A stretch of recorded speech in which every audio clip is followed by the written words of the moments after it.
दोस्तों, दुनिया का सबसे अधिक प्रतिष्ठित पुरस्कार नोबेल पुरस्कार नोबेल प्राइजेस की घोषणा आज से प्रारंभ कर दी गई है और आज पहला पुरस्कार मेडिसिन के क्षेत्र में, फिजियोलॉजी या मेडिसिन के क्षेत्र में प्रदान किया गया है। और यह पुरस्कार नोबेल पुरस्कार जो है आज से लेकर 13 तारीख तक एक एक दिन एक पुरस्कार दिया जाएगा और इनका अनाउंसमेंट लगभग प्रतिदिन किया जाएगा। दोस्तों, आज का अनाउंसमेंट फिजियोलॉजी और मेडिसिन के क्षेत्र में जो दिया गया है, इसमें ग्राउंड ब्रेकिंग कार्य करने वालों को, बड़ी ही मूल डिस्कवरीज करने वाले वैज्ञानिकों का या अन्य क्षेत्रों के लोगों को दिया जाता है। इस बार का किसी एक खास वैज्ञानिक को पुरस्कार ये न देकर मेडिसिन का 3 लोगों को संयुक्त रूप से दिया गया है। और आपने देखा आजकल सोलो में पुरस्कार नहीं दिया जा रहा है। जनरली हर साल कुछ लोगों को शेयर करके दिया जाता है, क्योंकि दुनिया में हजारों वैज्ञानिक एक एक क्षेत्र में काम कर रहे हैं। इस बार का पुरस्कार जिनको दिया गया दोस्तों, उसमें अमेरिका की मैरी ई ब्रंको, अमेरिका के ही फ्रेड रैम्सडेल और जापान के प्रोफेसर शिमोन साकागुची शामिल हैं। और इन लोगों को मेडिसिन के उस क्षेत्र में दिया गया है जिसको समझना एक बड़ी टेढ़ी खीर होती थी साइंस के लिए। इसमें पेरिफेरल इम्यून टॉलरेंस के क्षेत्र में ये काम, इनको पुरस्कार दिया गया है। और आज 6 अक्टूबर सोमवार से इस पुरस्कारों के घोषणा का आगाज कर दिया गया है। दोस्तों, इन पुरस्कार विजेताओं में जो 3 विजेता हैं मेडिसिन के नोबेल प्राइज़ के विजेता, इसमें मैरी ब्रंको अमेरिका के सिएटल के इंस्टीट्यूट फॉर सिस्टम्स बायोलॉजी में सीनियर प्रोग्राम मैनेजर के पद पर कार्य कर रही हैं वर्तमान में। और जो फ्रेड रैम्सडेल साहब हैं, वो फ्रांसिस्को में उनकी बनाई हुई कंपनी है सोनोमा बायोथेराप्यूटिक्स, उसमें साइंटिफिक एडवाइज़र के पद पर काम कर रहे हैं। और प्रोफेसर शिमोन साकागुची, ये मेडिसिन के क्षेत्र में पहले से एक जानी मानी हस्ती हैं और ये वर्तमान में प्रोफेसर साकागुची वर्तमान में जापान की ओसाका यूनिवर्सिटी में इम्यूनोलॉजी फ्रंटियर रिसर्च सेंटर में एक डिस्टिंग्विश्ड प्रोफेसर के रूप में काम कर रहे हैं। पुरस्कारों को जब फाइनल निर्णय एकेडमी द्वारा ले लिया जाता है, जो स्वेटिश एकेडमी में निर्णय लिया जाता है, उसके बाद इन्हें सूचित किया जाता है। और एक बड़ी मज़ेदार बात यह है कि जब नोबेल कमेटी के सेक्रेटरी जनरल जो थॉमस पर्लमन ने जब इन लोगों से फ़ोन किया, 3 लोगों से, तो केवल प्रोफेसर साकागुची ही मिल पाए। बाकी जो है दोनों लोग जो है बाकी जो दोनों नोबेल लॉरिएट हैं, ब्रंको और रैम्सडेल, इन लोगों के फ़ोन बंद पाए गए।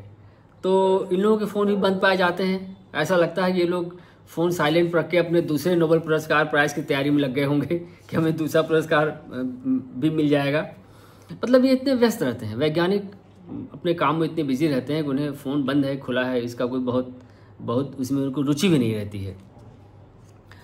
दोस्तों, यह भी हम लोग जानेंगे कि इन तीनों रिसर्चर्स ने अपनी शोधों में इस बात को समझाया है कि जो इम्यून सिस्टम है, हमारी बॉडी हमारे इम्यून सिस्टम को कैसे कंट्रोल में रखती है।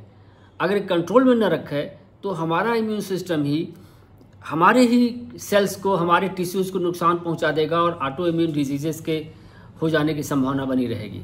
तो इन रिसर्चर में इन्होंने ये समझाया है कि किस तरह से हमारी बॉडी अपने इन सेल्स को, जो हमारे इम्यून सिस्टम को कंट्रोल में रखती है, इस तरह से कि हमारा इम्यून सिस्टम फॉरेन माइक्रोब्स पर अटैक करे और हमको बचाए, न कि हमारे ही सेल्स पे अटैक करके हमारे अंदर ऑटो इम्यून डिजीज़ पैदा कर दे।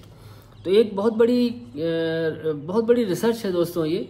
और इस फील्ड में काम करने के लिए जो अभी तक समझ नहीं आ पा रही थी, और इसके लिए नोबेल कमेटी के लोगों ने भी बताया है, अपने वहाँ प्राइज़ देते इसमें इस बात को बताया है कि इस रिसर्च से एक नई फील्ड खुल गई है, एक नई फील्ड के फाउंडेशन इन्होंने तैयार कर दी है, नई रिसर्चेस की फाउंडेशन तैयार कर दी है, जिससे कैंसर और दूसरे ऑटो इम्यून डिजीज़ेस को ख़त्म करने में अब हमें वैज्ञानिकों को सहायता मिलेगी, मदद मिलेगी।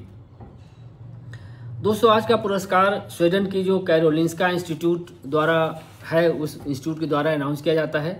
यह पुरस्कार लगभग 11 मिलियन स्वीडिश क्रोनोर का होता है, जो लगभग अमेरिकन डॉलर के टर्म्स में करीब करीब 1.2 मिलियन डॉलर, 12 लाख डॉलर के आसपास होता है। इसके साथ इन विजेताओं में जो है ये पुरस्कार शेयर किया जाएगा, ये नोबेल कमेटी तय करती है। इसके साथ ही दोस्तों इन विजेताओं जिनमें अमेरिका के, जैसा मैंने बताया आपको, ब्रंको फ्रेड रैम्सडेल तथा जापान के प्रोफेसर साकागुची हैं, इनको स्वीडन के किंग द्वारा एक गोल्ड मेडल भी दिया जाता है, जिस पे अल्फ्रेड नोबेल का वो आप देखोगे फोटो बना हुआ है। और ये मेडल और पुरस्कार दिसंबर के महीने में दिए जाते हैं। तो इन लोगों को बाकी जो दूसरे फील्ड के नोबेल लॉरिएट्स हैं उनके साथ ये पुरस्कार वहाँ दिए जाएंगे और किंग के द्वारा गोल्ड मेडल भी दिया जाएगा।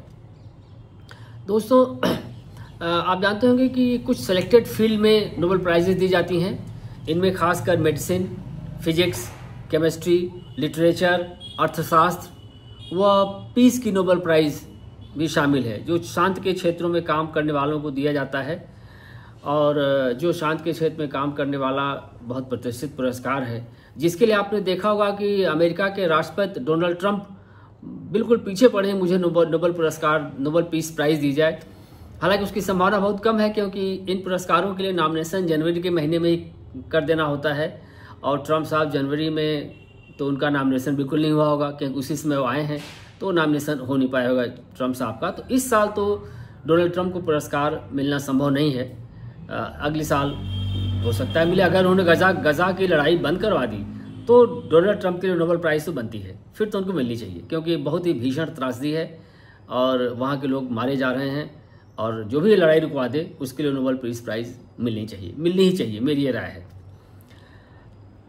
दोस्तों यह पुरस्कार, जो नोबेल पुरस्कारों की घोषणा का आज से जो प्रारंभ कर दिया गया है, इस सप्ताह में अन्य पुरस्कारों की घोषणा की जाएगी, जिसमें कल 7 अक्टूबर को जो सबसे विज्ञान के क्षेत्र का सबसे जो महत्वपूर्ण नोबेल प्राइज़ मानी जाती है वो है फिजिक्स की नोबेल प्राइज़।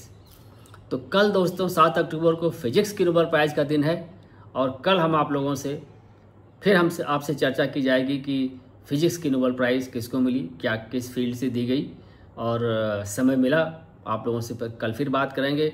और फिर एक टोटल नोबेल प्राइजेस के ऊपर एक और हम लोग वीडियो किया जाएगा, और उसमें बाकी चर्चा की जाएगी कि नोबेल प्राइजेस की क्या स्थिति है, क्या इतिहास रहा है। तो तब तक के लिए धन्यवाद दोस्तों। चैनल को लाइक करिए, सब्सक्राइब करिए। आपका धन्यवाद। Thank you.